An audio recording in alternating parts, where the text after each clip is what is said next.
తల పైకెత్తి నిలబడ్డాడు. బావా అడిగో సైంధవుడు కొట్టేయన్నాడు. బాణం వేసి వెంటనే తలని కొట్టాడు. కొట్టగానే మాయాతిబిరాన్ని తొలగించాడు. చీకటి పడ్డా కొట్టాడందాం అనుకున్నారు. మళ్ళీ సూర్యుడు పైకి వచ్చాడు. అమ్మా మనం పొరపాటు పడ్డాను రా, సూర్యాస్తమయం అవ్వలేదనుకుంటున్నారు. సైంధవుడి తల బావా కింద పడిందో నీ తల నూరు ఒక్కలైపోతుంది.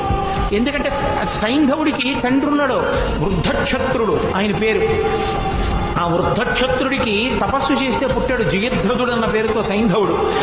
ఆయన పుట్టినప్పుడు అశరీరవాణి పలికింది. ఇతని యామరపాటులో ఉన్నప్పుడు ఒక సుక్షత్రియుడి ఇతని తల కొట్టేస్తాడంది. వెంటనే తండ్రి అన్నాడు, ఏ సుక్షత్రియుడు నా కొడుకు తల కొట్టి కింద పడేస్తాడో వాడి తల 100 వక్కలైపోతుందండి.